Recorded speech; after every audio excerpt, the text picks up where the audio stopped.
Finally, the former head of the Post Office, Paula Vanells, is listening. Paula Vanells has got the CBE.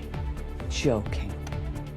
Bowing to the raging storm of anger over the Post Office scandal, she has handed back her CBE. But there are still many aspects of this that have yet to be resolved. So when will they be? Also on News at 10 tonight. The shocking reality of last year's average global temperature. Terrifying scenes as gangsters storm a TV studio in Ecuador, holding the presenter hostage. Is this the new Macron, France's startlingly young PM? The council's going bust and what it means for people who depend on their services. And join me, Catherine Tate, as we delve into one of the most famous ghost stories in history.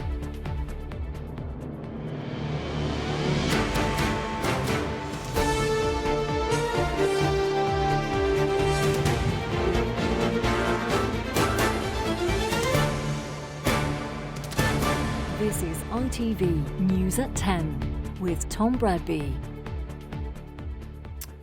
Good evening. When hundreds of sub-postmasters and mistresses insisted they had not had their hands in their tills, the head of the post office at the time, Paula Vanells, wasn't listening. Well, she's listening now, after the shock reaction to the ITV drama Mr. Bates versus the Post Office, which has been watched by almost 10 million people and rising. With her already tarnished reputation now shredded, Miss Vanells said she was aware of the calls for her to return her CBE. I have listened, she said, and I am returning it with immediate effect. With the dignity on display in the mini-series, the real-life sub-postmasters and mistresses said they were glad, and they have something else to be pleased about, potentially at least. The government said today it would announce soon a plan to overturning the remaining 700-plus convictions, all in one go, if that is what they want. He is on his list. God's sake, come on, turn it off. Details, man, come to bed. Paula Vanells has got the CBE. Joking.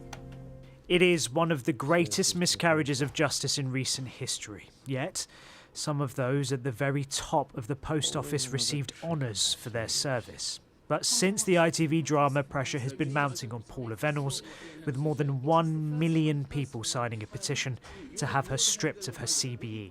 Today, she released a statement and said, "I have listened and I confirm that I returned my CBE with immediate effect. I am truly sorry for the devastation caused to the sub-postmasters and their families whose lives were torn apart by being wrongly accused and wrongly prosecuted."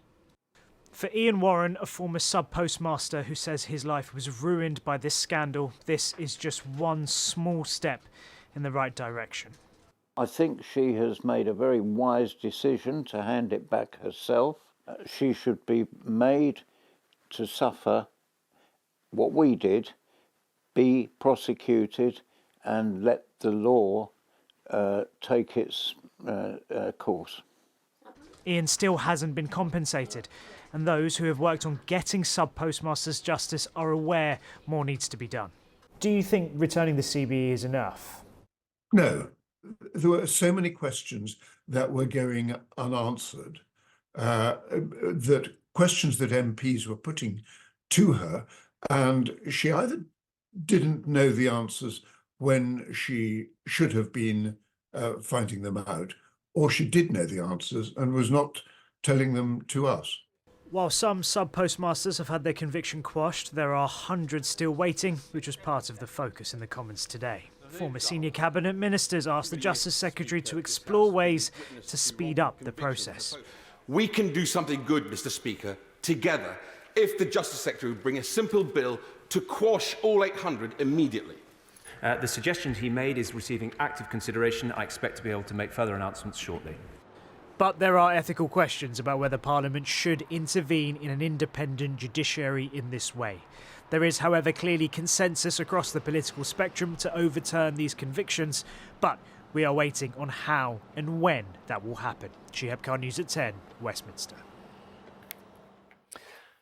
So who are the key figures in this scandal? Well, much of the criticism has fallen on Paula Vanells, who was chief executive of the Post Office between 2012 and 2019. But there are others facing questions too. Adam Crozier was chief executive of Royal Mail Group from 2003 to 2010, when it controlled the Post Office. And Angela van der Bogaard was former head of partnerships and business improvement director at the Post Office. She was a central figure at the hearings. Politicians have also faced criticism. Sir Ed Davey, current leader of the Lib Dems, among them, who was Postal Affairs Minister during the coalition. He initially refused to even meet Mr Bates. He now says he was misled by Post Office executives at the time. Other Liberal Democrats held the role after him, including Sir Norman Lamb and former leader Joe Swinson.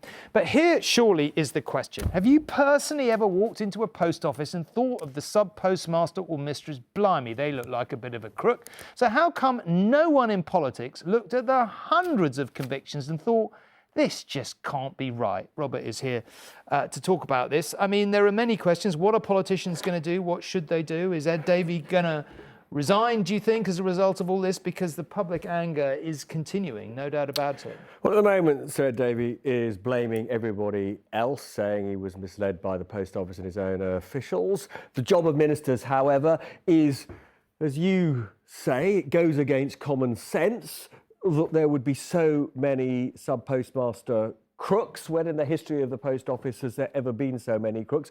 Why didn't it ring alarm bells with him when there were so many? And I think at the time that he was in charge of the Post Office, this rather brave man, Alan Bates, had already put together 100. 100 is a lot of alleged and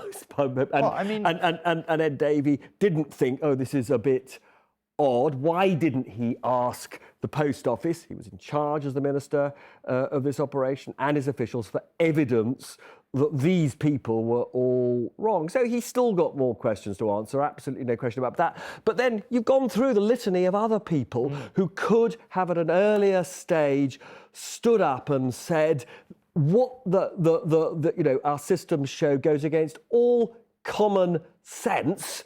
The computer must be wrong. And it's really quite terrifying in one sense that we're about to go into this age of AI when we're going to be delegating enormous numbers of operations to machines. One of the things that's come out as a result of what we've learned through over the years of this scandal is that the law, when it comes to evidence based on computers, is completely wrong. Because basically, if in a court case evidence is provided by a computer, the judge takes it for granted that that is just truth, factual truth. So none of the defendants had the ability to say, but the computers are wrong. They are effectively lying. We have to change the law in that fundamental sense. Now, the other thing that's going to happen, I understand, is the government is going to introduce this emergency legislation to declare all these people innocent. Some people may say, well, that is fantastic and long overdue. But some of these people who've been falsely accused actually want proper justice, and they're not sure that their dignity will be restored by this emergency legislation. They would like to be proved innocent in court. OK, Robert, thank you very much indeed.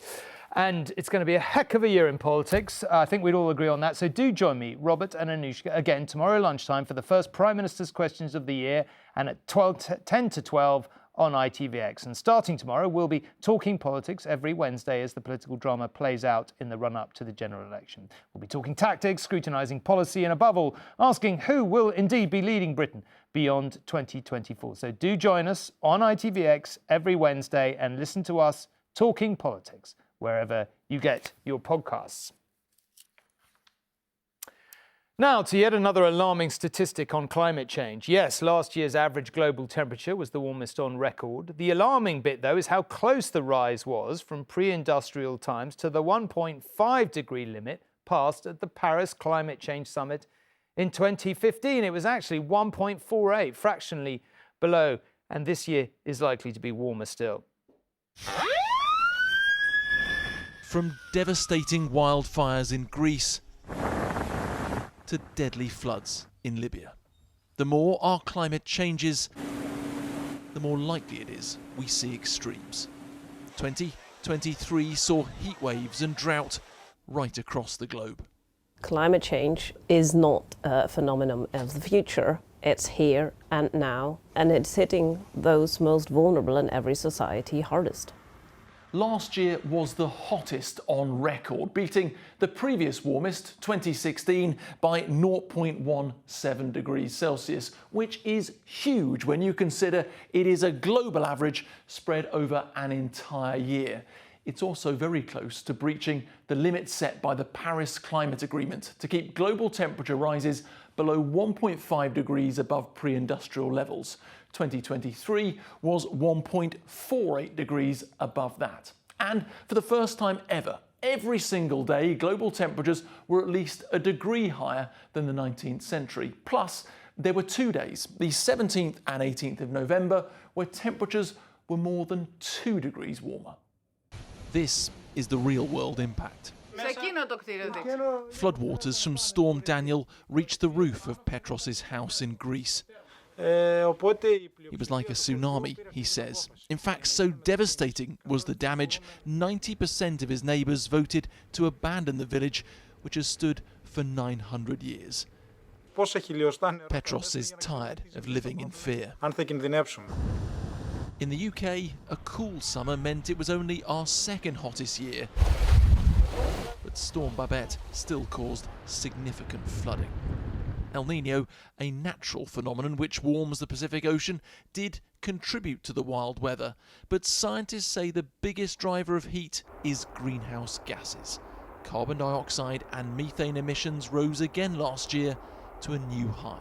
We need to adapt to this new climatological normal, and the reality is when we look back on 2023 in 5 or 10 years' time, it will be cooler than our future climate. So we need to adapt and mitigate to make sure we can get to net zero as quickly as possible. It is so decided.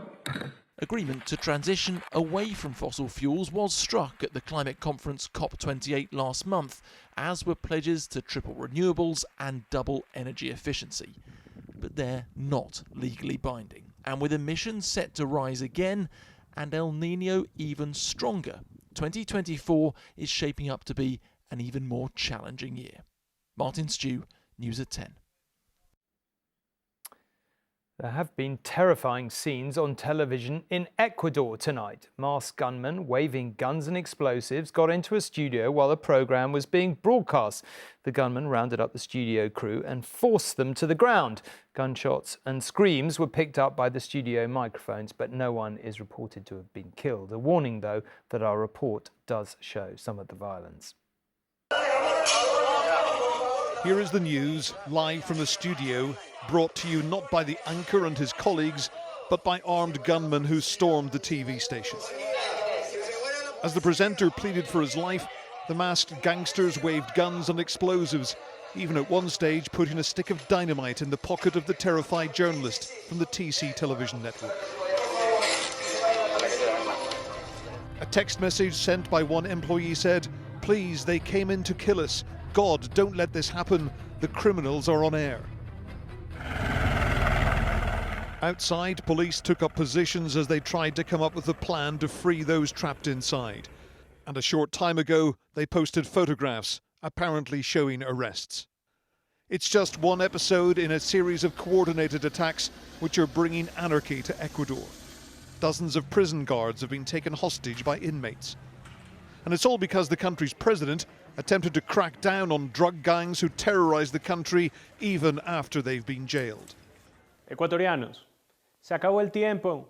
Ecuadorians, the time when people convicted of drug trafficking, murder and organised crime dictated to the government is finished. The narco-terrorists threaten us, believing we will give in to their demands.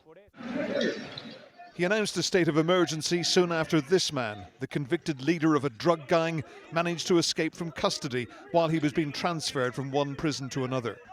Adolfo Macias, known by the alias Fito, had previously been jailed for murder and organised crime. The president had planned to hold a referendum proposing stronger penalties for criminals, but now finds himself dealing with an even greater upsurge of violence. Ian Woods, News at 10. Well, still in the Americas, the fallout from the storming of the Capitol in Washington just over 3 years ago is still being played out in court there. Former President Donald Trump turned up and tried to play what you might call his trump card as he struggles to fend off charges that he plotted to overturn the results of the election, which he lost to Joe Biden. He claims he is immune to being charged just by being president. The judges did not appear to be convinced by his lawyers' arguments. Should he become president, Mr. Trump would be 78, Joe Biden 82 by Inauguration Day. In France, though, a 34-year-old has become the country's youngest prime minister and the first to be openly gay. Gabriel Attal was appointed by President Macron, who welcomed him to the job with a reminder that he was once the new kid on the block, saying he hoped Monsieur Attal would revive the spirit he created in 2017. Not so much passing the baton as skipping a couple of generations. France's outgoing Prime Minister, Elisabeth Borne, handing over to a much younger model, 34-year-old Gabriel Attal. On the steps of the Matignon, the official residence of French Prime Ministers, the youngest occupant in French history looked a little nervous, maybe a little taken aback at his meteoric rise. Je veux leur dire qu'ils pourront toujours compter sur moi. I want to tell the French people they can always count on me, because every day, every minute, every second will be devoted to them. Because there is nothing more beautiful, nothing stronger, nothing greater than serving France and the French people. La France et les Français. Elisabeth Borne may not be that sad to leave, having struggled without a majority in Parliament to force through President Macron's controversial reform of pensions and to deal with rising immigration. Gabriel Attal has been a minister for barely 5 months, but in that short spell in charge of education, he's won popularity with tough action banning some Islamic clothing from schools. In looks, style and outlook, he is something of a Macron mini-me, which may be exactly what the president is looking for. Emmanuel Macron probably needs Gabriel Attal's popularity because at the moment the president's popularity is a problem for him, while Gabriel Attal is among the few ones who are quite popular in France. He is a politician, a very ambitious one, and you might see in him a baby Macron with very high ambitions. President Macron can't run for president again. He needs a successor, one who can head off the far right and Marine Le Pen, currently 10 points ahead in the polls. Macron was just 39 when he became president. By the next election, Attal will be even younger than that. But if things go well in the next couple of years, you can be sure he'll be a candidate. James Mates, News at 10. The roll call of councils in England that have gone bust could be just the tip of the iceberg. Many say they have huge financial problems, unable to meet their commitments. Today, the government told them they'd be getting no more money. They'd have to dip into their reserves. Some, like Birmingham, which has already issued one of those bankruptcy notices, have already cut back to the bone, and the consequences are mounting up. This is how council financial problems can look on the ground. Here in Birmingham, the local authority has to find £200 million of cuts over the next 2 years, and this is one of the very first impacts. Here, the council's spending controls have led to an overtime ban on refuse crews and this build-up of waste on some streets. There's been a large build-up of rubbish, and that means that a lot of the roads look dirty now and they're not looking as nice as they previously did. The council says this is temporary, linked to the New Year break, but nobody doubts much deeper cuts are coming. Along here, there's multiple homeless shelters. This community worker fears the most vulnerable will be hardest hit here and across the country. Behind these numbers, behind these cuts, there are people's lives, there are stories, there are families that are trying to make ends meet. We've had people access our services that are in full-time work and are still struggling to put food on the table for their families. If you cut out more resources, that's going to be a massive challenge for our young people and families that are living within Birmingham. Today, as Birmingham said it's seeking a 10% council tax rise, a government minister stirred up a new row. Speaking at a finance conference, he pressed local authorities to use reserved funds, normally ring-fenced for emergencies and special projects. Reserves are not there to be guarded like the sort of flame of the Vestal Virgins, never to be touched. They are there to be used prudently and sensibly for the benefit of communities. Councils say inflationary pressures, including energy and wages, added £6.9 billion to the cost of their services last year, with £2.3 billion already taken from financial reserves. They say £4 billion will be needed from reserves to cover shortfalls this year and next, which councils claim is unrealistic. The ongoing use of reserves is not sustainable, and we shouldn't be using them for base budget funding. They should be used for the purposes that they have been set aside for. In Birmingham and elsewhere, the causes of this financial crisis facing councils are clear. The consequences are only just starting to emerge as services face drastic cuts affecting millions. Chris Choi, News at 10 in Birmingham. The Foreign Secretary, Lord Cameron, told MPs today that 2 Britons are still being held hostage in the Middle East by Hamas. He also said Israel may have broken international law during its attacks on certain Hamas targets. Lord Cameron's American counterpart, US Secretary of State Antony Blinken, told Israeli leaders today that lasting peace lies in the creation of a Palestinian state. He did, though, at least persuade Prime Minister Benjamin Netanyahu to allow a UN delegation to assess the suffering in northern Gaza. Some days in Gaza, they may well envy the dead, because life here is almost impossible. A world where children play next to stagnant pools of filthy wastewater. This family has lived under plastic for 2 months. Look at my children, says their mother. No medical care, no food, no nothing. Nor is there any slowing in the pace of war. Israel claimed today to have killed 40 more Hamas fighters. For the US Secretary of State, this looks like mission impossible, to stand by his allies, to de-escalate their war, and to increase aid. The only public concession wrung from Israel's Prime Minister, that a UN delegation will visit northern Gaza. This is not going to happen overnight. There are serious security, infrastructure, and humanitarian challenges. But the mission will start a process that evaluates these obstacles and how they can be overcome.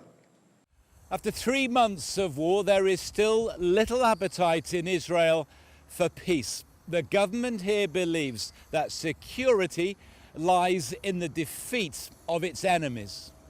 Yes, we have to fight to survive. It is a sentiment Mali Shoshana feels personally.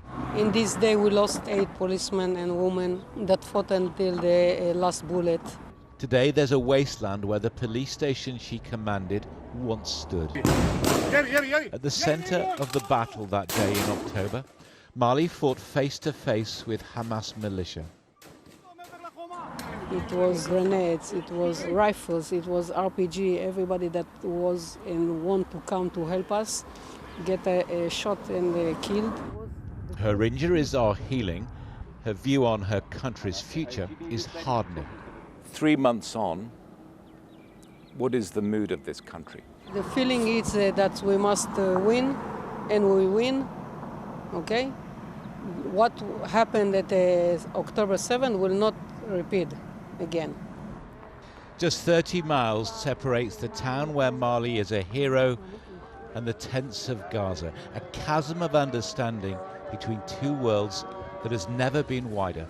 John Ray, News at 10, Tel Aviv.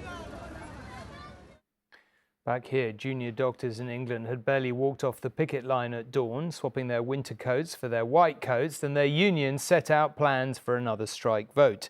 Their 6-day action has broken NHS records and racked up tens of thousands of cancelled operations and appointments. The BMA stands ready to negotiate, it says, but if the government isn't, it will ask doctors to vote to extend the current strike mandate beyond February.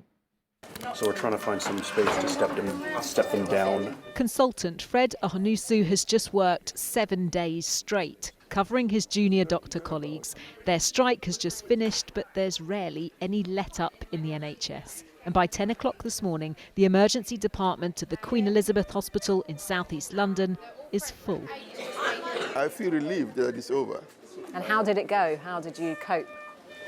I think we coped well because we planned. It's been a very stressful period, not really sustainable. Every bed in the A&E ward is now taken, so patients are being treated in overspill areas. I mean, it's never very nice sleeping on a very uncomfortable bed in a corridor. Brian spent the night in a corridor on the ward, but still supports the doctors on strike. I don't agree with unions, never have done. I don't agree with strikes, but I think theirs is more than justified.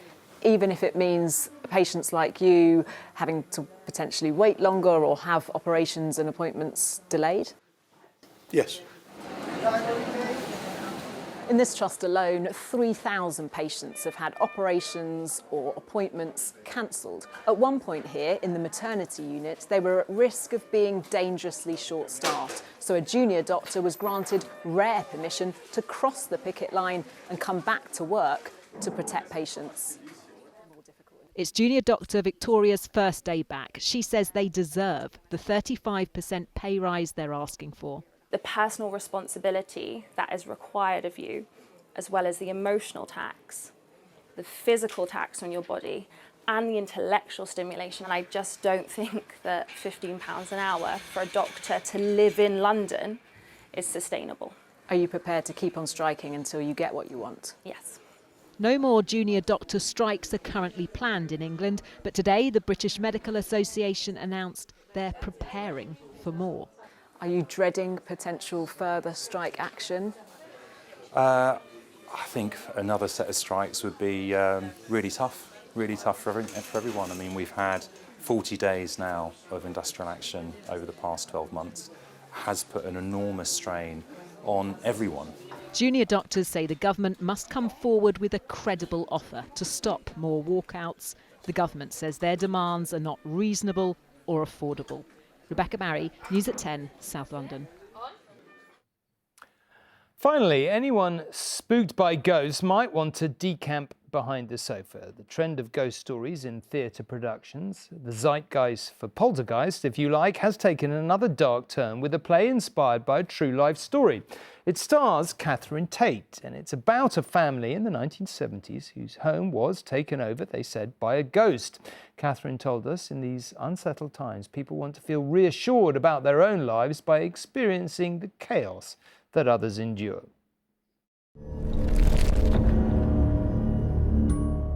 It is now the turn of theatre to tackle one of the most documented and famous poltergeist stories of our era, one that continues to inspire writers and filmmakers. With the haunted house recreated on a West End stage, the play's star says interest in the supernatural is not surprising right now. It is an unsettled time, and obviously COVID was a deeply unsettling time. I think how interesting it is that the human psyche seeks to dig deeper into more unsettledness. And is that because it then makes our own version of events feel more secure? Do you know what I mean? It's like, well, at least that's not happening to us. Janet, levitating. The subject of a recent docudrama, the terrifying incidents took place in a council house in North London in 1977, where psychic researchers and the media besieged Peggy Hodgson and her 3 children. It is their story that drew Tate to the play. It's a woman who is trying to hold her family together in the midst of extraordinary events and circumstances. And suddenly her experience and her story got taken over by other people. And I do think that has a lot to do with class and gender, certainly in the 70s. Catherine Tate remains best known for her comedy. I'm not bothered, Dad. Take the shame. No, because I ain't bothered. Take the shame, Dad. I ain't even bothered, Dad. With award-winning shows on TV, she's also known for Doctor Who. But with success in all genres, she would like the work of comedians to be valued more. Drama's considered, it's really serious, and it's serious people who do serious drama. And it's like, look, and comedians or people who make you laugh are not serious. Now, it may be, rightly, we don't take ourselves seriously. We take the work seriously. It's making people laugh is really serious. It's a very serious, important job. And if people shout across the road, am I bothered, which they must do all the time. I'm delighted. As my mum says, you'll be sorry when they stop saying it. Yeah, exactly. Though, of course, it wouldn't be welcome on this stage. Nina Nana, News at 10 in the West End.